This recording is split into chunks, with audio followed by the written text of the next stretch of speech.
Last week, for whatever reason, I couldn't share the screen, and I wanted to share with you some of the insights with regards to CK's question about how should we verify or validate your email address. All right. So the key thing behind this is this: you have a set of uh, email subscribers. They have subscribed through your other link magnets, or maybe go to your website and says, "I want to hear from you," or whatever it is. They put in their email address. Now you won't know out of those lists, which one of them are genuine? Genuine as in active users, or some are basically they may use burner emails, or sometimes it could be just a typo error. All right. Now, why it's important for you to clean your list is because when you send emails or your emails that you send to people who are engaged or people who open your emails, it helps with your sender reputation. Right. That means the Gmails, the Yahoo mails will know that, hey, this guy Andrew has been sending emails to my customers, or so-called my population, my inbox users, and they're opening the emails from Andrew. So okay, most likely that this guy is genuine. Number one, number two is his emails is engaging and they like to hear more of it. So we'll make sure that their emails are there in the primary box or primary tab, for example, or your focus tab if you're using Outlook, and as opposed to maybe promotion tab or either the other tab, right? So how do you do this? So and what sort of effect when you put your list or you so-called validate your email list? So I'm going to show you now a sample that I did for some clients of mine. So for example, this client, they have about 4,682 emails, right, which is quite sizable. And when I put through that very validation or verification list, you will notice that only 82.7% or about 3,008 emails are actually, in this case, called deliverables. That means can be sent. That means they're active, right? The balance of them, they're either invalid, they're disposable. I'll go through the terms, okay, and then the tools that I use. And some are spam traps, some are accept all means, it could be the server will accept this email, but they will not deliver it to their users, especially corporate email servers, for example, right? So another example, this one has about 12,876 emails on their list. So when I clean it, same thing, about only 80% of that email list are emails that are genuine that can be sent.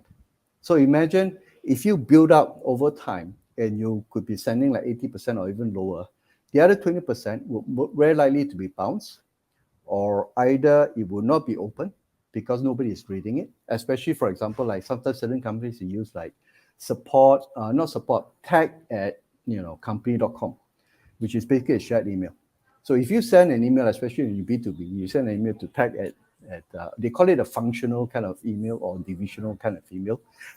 It is a no man's land. Nobody's going to read it because I'm assuming the other guy or my colleague is going to read it. Another guy is going to assume that I'm going to read it. In the end, nobody reads the email, right? So what you have is you have a lot of emails sent, but nobody open. Okay. So it is very important for you to actually do the cleanup, maybe 6 months, every 6 months, or maybe every 9 months. And the last one, same thing, 12,000 emails. And only 80.9%, right, which is about 9,000, 9,000 plus 9,400 emails are valid. So that's why it is very important for you to regularly clean your list, because this half or 20% plus on average will be emails that you cannot send or you shouldn't be sending. All right. So just do a quick so-called definition of what are the terms that I've mentioned here. So for example, if it's deliverable, means it's safe to send, all right? That's pretty obvious. So if it's invalid, that means the email does not exist. So it could be due to either they send in the wrong typo, or either, they use an email that is full, right? So a lot of people, sometimes they register email because it's free, especially Gmail, but you have about 15 gig storage. And the problem is because they don't clean their email inbox, it gets full over time, all right? And they don't know. And it means they don't use that often, the emails. And you keep sending and it will be rejected, okay? The other one is temporary emails. So these are disposable emails. For example, if you have a cool link magnet, what they want to do is they just want to get the link magnet. They don't care about interacting with you. And what they do is they use a disposable email. That means one-time use kind of emails to get the link magnet, and that's it. So you do not want subscribers like this on your list, okay?